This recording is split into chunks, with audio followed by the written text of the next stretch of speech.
Adam here from the Walzer Automotive Group, and what I want to do today is take you on a test drive. So next to me here, I have a 2026 Mazda MX-5 Miata. We'll look at the interior, exterior, some of the trim level specifics, and go for a spin around, see what it's like out on the road.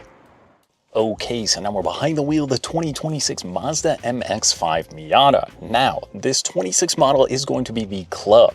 So it does come in about 5 different trim levels. You got your Sport, Club, the Grand Touring retractable fastback, or the RF, and then the Club RF. So there's a few different packages and options you can get along the way, but I think this is kind of a sweet spot in the lineup, getting the Club model. So we'll touch on some features in here and a few other things as we go for a spin around. Okay, so before we even get going, this is the 6-speed manual. So there is an automatic or a manual option. Obviously, if you're gonna be in a Miata, I think the manual is the way to go. It's such a great gearbox in here. It just makes it so much more fun and a little bit more engaging when you're behind the wheel. So let's put it in first. We'll go for a little spin around, drop our e-brake here, which seems like kind of a rare thing these days. Now, let's start with what powers these MX-5s. Now, it's a 2-liter Skyactiv 4-cylinder, and it's going to give you 181 horsepower. While it doesn't sound like a lot by today's standards, where everything is kind of an SUV and turbocharged, it's still really fun. It returns pretty awesome fuel economy as well. We're looking at about 34 miles per gallon on the highway, or about 29 mpg combined. So if you're looking for something that's fun and efficient, this little MX-5 has been that for many years, even decades now, and it kind of always is the joke that Miata is the answer, but gosh, these things just get better and better with time. Now, like I said, there's a few different options when you're looking at the MX-5. This is the soft top with the 6-speed manual. You can also do the RF, or the retractable fastback model. That one's pretty cool. Adds just that little bit of difference to the top usage. This one takes about 3 seconds to put it up and down. So from the outside of the vehicle, it looks really funny when you drop the top because it just looks like you throwing your arm back. But that's basically all it is. You're just gonna unlock this little latch, push it until it snaps in, and that's it. And then it's pretty much the same in reverse. But as we hop out on the road here, yes, springtime in Minnesota, a nice, fun drive down here by the lake. It really doesn't get better than this. I mean, you get a nice twisty road, and the MX-5, that is absolutely where it shines.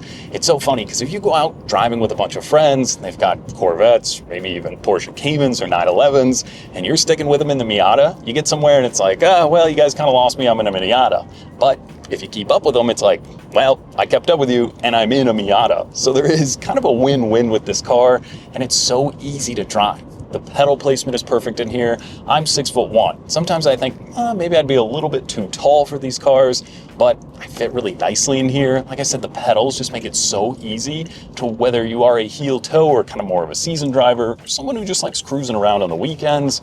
It's fun. It's a great little place to be. Now, from the exterior, this particular Club gets the 17-inch blacked out wheels, and this is the snowflake white pearl color. So this is a little bit of an added additional item you can get. It looks really good. When the sun hits it, it's kind of this pearl white that just really shines. It's kind of almost hard to capture on camera just how good it does look. And the thing I love is that it comes into the interior. You also get some of that pearlescent when it hits onto the paint. It's pretty awesome. It just adds that little bit of kind of bass boat sparkle to the outside of the Miata, and I swear it might even be faster with that much good paint on there. It really does look pretty great.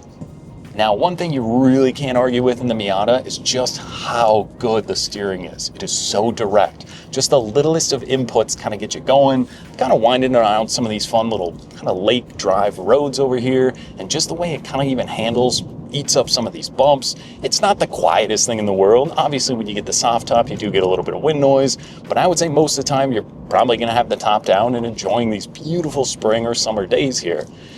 But man, this thing is fun. I could easily get used to driving this thing every day, but I assume most people at this point are probably using this as their crossover SUV weekend toy. So if you're not kind of spending every day behind the wheel, it's still nice that you get everyday comfort and luxury in here.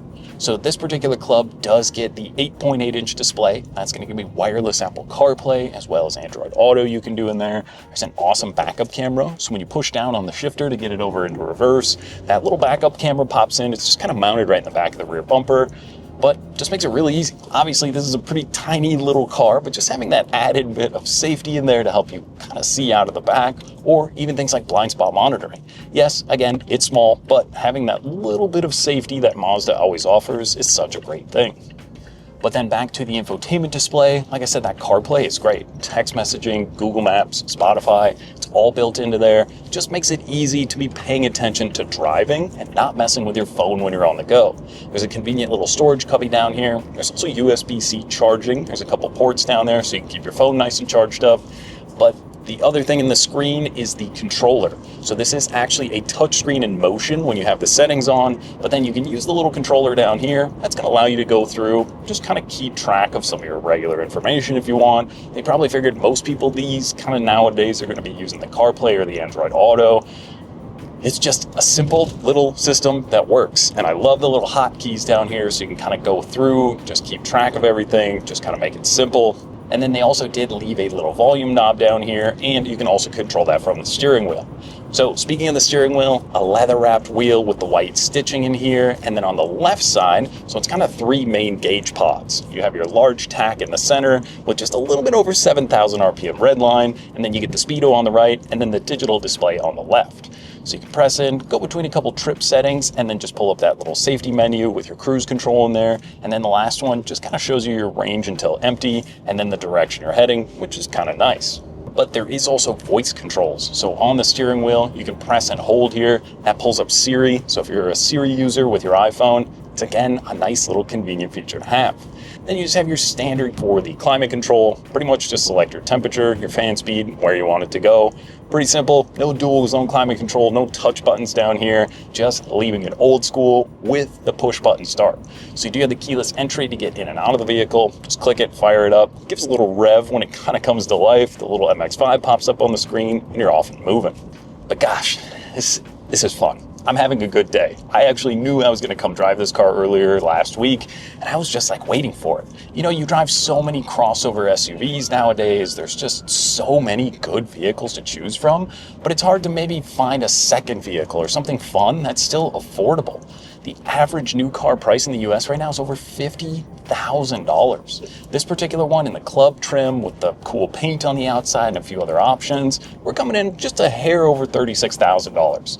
So if you want something you can daily drive that's still fun, or you're just looking for that cool weekend toy, I mean, coming in at about $14,000 less than the average new car price to have something that's fun, reliable, efficient, and looks pretty cool, I think that seems like a pretty great deal.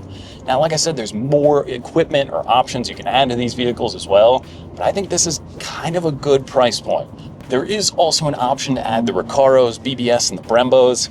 That would be pretty hard for me to say no to that one. I love the Recaro seats, and just adding that little bit of different change to the brakes and wheels is pretty sweet.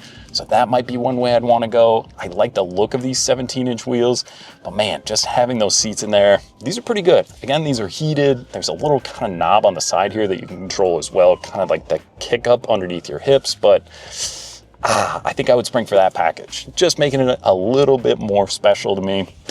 But overall, there's a lot to like here. I think if you are driving an older MX-5, or you want something that you can cruise around in the summertime, or even put some snow tires on here and drive it in the winter. I know there's a couple people at our store that are driving these all year round, and it's a fun thing to do. Why not have fun behind the wheel all winter long? You can slide around. You can even get this out on track. There's a little button over here that you can press, and that's going to be your DCS. So when you press and hold, you even get the little checkered flag on the dash. So anytime there's a little way to put this kind of into a track mode where you get a little bit less traction control, that puts it as a pretty special and fun vehicle in my book. Now, one other thing I like in here, it's kind of hard to get on camera, but it will kind of give you a heads up to when it thinks you should be changing gears for the best possible fuel economy.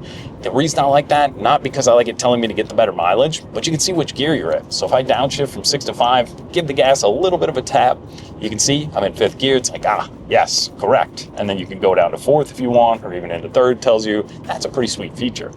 But I mean, overall, I love the ride and drive. I mean, yes, it's not the most horsepower in the world, but yes, you are going to be having some of the most fun out of anyone on their way to their work, whether it's a weekend, cruising to the cabin. There's actually quite a bit of space in the trunk as well. I was surprised. I threw all my camera gear back there. It's kind of deep. You can easily get a couple of weekend duffels back there. It's just fun. And that's what this is supposed to be. It's supposed to be reliable, fun, easy to use, yet efficient. And with the technology like the wireless CarPlay and the ease of use in the top, I think if you're in the market, if you're looking at the GR86 or maybe you're looking at the BRZ, or there's a lot of options. But for the price point, it's something that parts are reliable and easy to get. It's still going to be fun to drive and still looks this good. So I think if you're shopping, whether it's the GR86, the BRZ, maybe you're going to look and spend a little more. There's not a ton of cars in that price point of mid 30s to even mid 60s. And it's even tough nowadays to find something new, especially with the 6-speed manual transmission, something that shifts this good, looks this good, is this much fun. I think the MX-5 might be something you're going to want to add to your list. Come out, take for a spin, and see what you think. Now that was just a quick look and drive at the 2026 Mazda MX-5. Now if you have any other questions or you'd like to schedule a test drive, you can visit us online at walser.com or stop by anytime. We'd be more than happy to help. Thanks again for watching.